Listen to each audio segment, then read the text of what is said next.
শ্রীমদ্ ভগবদ্গীতার ষষ্ঠ অধ্যায়ের নাম ধ্যানযোগ বা আত্মসংযম যোগ।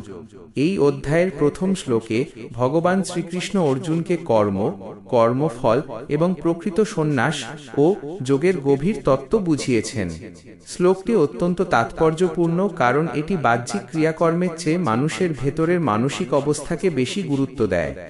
শ্লোকটি হল অনাশ্রিতঃ কর্মফলং কার্যং কর্ম করতি যহ স সন্ন্যাসী চ যোগী চ ন নিরগ্নিন চ অক্রিয়। এই শ্লোকের সরল অর্থ হল, যিনি কর্মফলের আশা না করে নিজের কর্তব্য কর্ম করে যান তিনিই প্রকৃত সন্ন্যাসী এবং তিনিই প্রকৃত যোগী।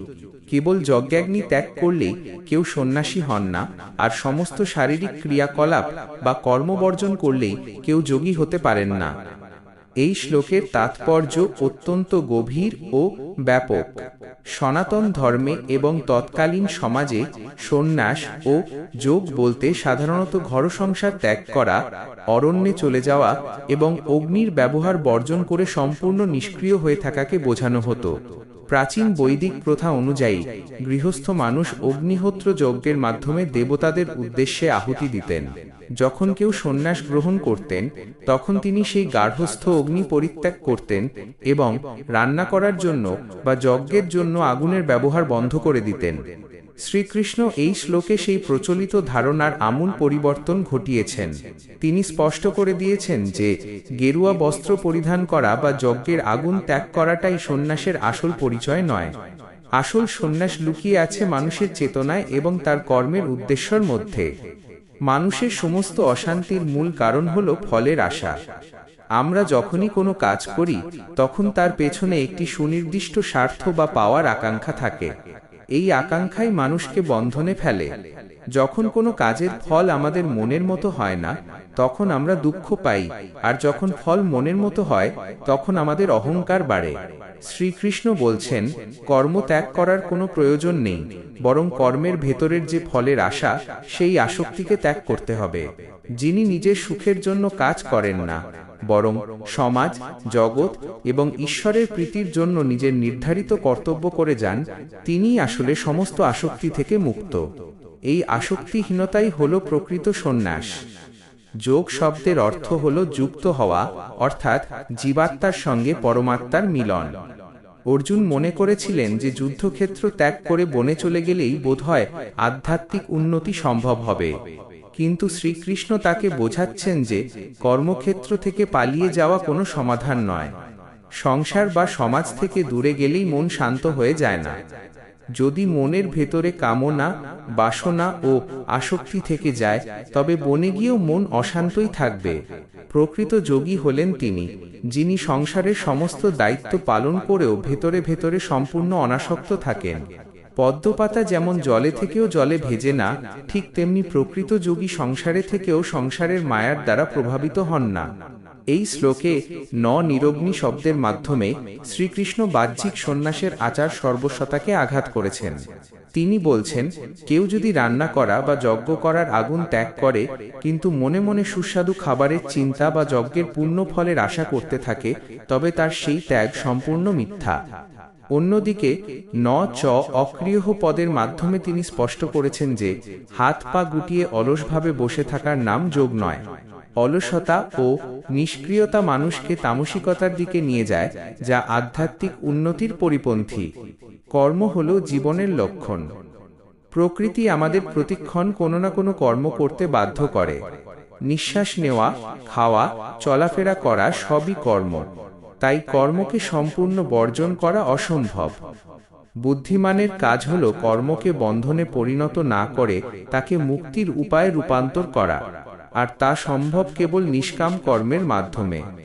শ্রীকৃষ্ণের এই উপদেশ বর্তমান যুগের মানুষের জন্য সমানভাবে প্রযোজ্য।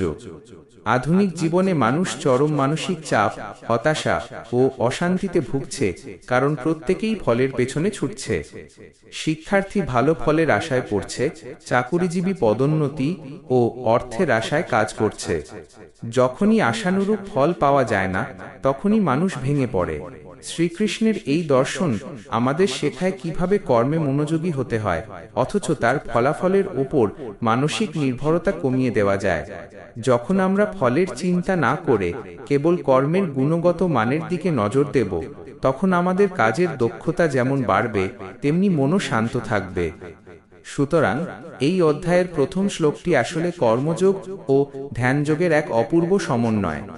শ্রীকৃষ্ণ অর্জুনকে কাপুরুষের মতো যুদ্ধক্ষেত্র থেকে পালিয়ে যেতে নিষেধ করছেন, আবার মায়ার বশে যুদ্ধ করতেও বলছেন না।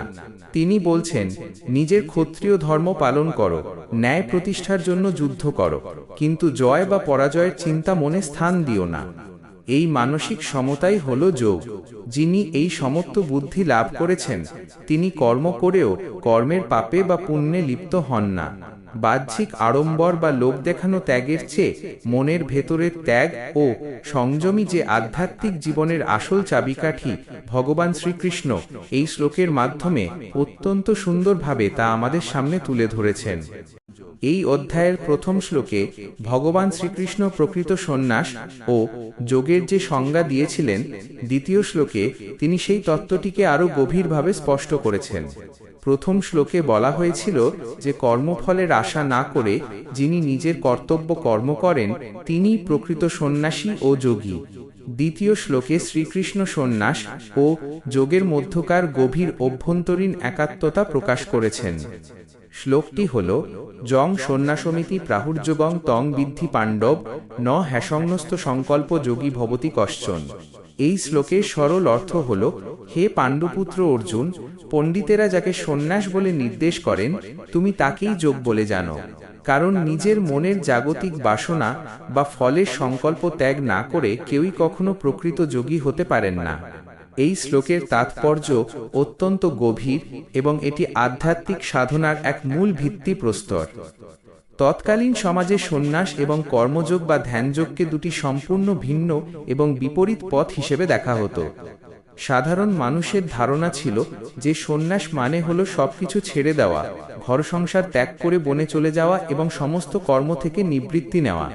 অন্যদিকে যোগ বা কর্মযোগ মানে হলো সংসারে থেকে কাজ করা। অর্জুনের মনেও এই বিভ্রান্তি ছিল যে যুদ্ধ করা এবং আধ্যাত্মিক সাধনা করা কিভাবে একসাথে সম্ভব। শ্রীকৃষ্ণ এই শ্লোকে অর্জুনের সেই ভ্রম দূর করে বলছেন যে সন্ন্যাস এবং যোগ আসলে মুদ্রার এপিঠ ওপিঠ, এদের মধ্যে তত্ত্বগত কোনো পার্থক্য নেই। সাধনার পরিভাষায় সন্ন্যাস শব্দের অর্থ হল সম্যক ন্যাস, অর্থাৎ সম্পূর্ণরূপে বর্জন করা। এখন প্রশ্ন ওঠে, কি বর্জন করতে হবে? সাধারণ মানুষ মনে করে ঘরবাড়ি বা ধন সম্পদ বর্জন করাই সন্ন্যাস, কিন্তু শ্রীকৃষ্ণ বলছেন আসল বর্জন হল মনের ভেতরের সংকল্পের বর্জন। এখানে সংকল্প শব্দের অর্থ হল নিজের ইন্দ্রিয় সুখ, স্বার্থ এবং কর্মের ফল ভোগ করার মানসিক পরিকল্পনা বা বাসনা। আমরা যখনই কোনো কাজ করি তখন মনের মধ্যে একটা সংকল্প থাকে যে এই কাজটি করলে আমার এই লাভ হবে। এই যে লাভের আশা বা নিজের অহংকারকে তৃপ্ত করার বাসনা, একই সংকল্প বলা হয়। শ্রীকৃষ্ণ বলছেন, যতক্ষণ না মানুষ এই সংকল্প ত্যাগ করতে পারছে ততক্ষণ সে বনে গিয়ে বসে থাকলেও সন্ন্যাসী হতে পারবে না। আর যিনি সংসারের সব কাজ করেও মনের ভেতর থেকে এই সংকল্পকে ত্যাগ করতে পেরেছেন তিনিই প্রকৃত সন্ন্যাসী। ঠিক একইভাবে যোগ শব্দের অর্থ হল যুক্ত হওয়া। পরমাত্মার সাথে নিজের আত্মাকে যুক্ত করার নামই যোগ। কিন্তু পরমাত্মার সাথে যুক্ত হতে গেলে মনকে জাগতিক বিষয় থেকে মুক্ত করতে হয়। মন যদি সারাক্ষণ ভবিষ্যতের পরিকল্পনা, লাভক্ষতির হিসাব আর বাসনার জালে জড়িয়ে থাকে, তবে সেই মন কখনো ঈশ্বরের দিকে বা ধ্যানের দিকে স্থির হতে পারে না। তাই শ্রীকৃষ্ণ বলছেন, মনের ভেতরের সংকল্প বা কামনার ত্যাগ না ঘটলে কেউ যোগীও হতে পারে না। অর্থাৎ সন্ন্যাসের যা মূল কথা, কামনা ও আসক্তি ত্যাগ, যোগেরও তাই মূল শর্ত।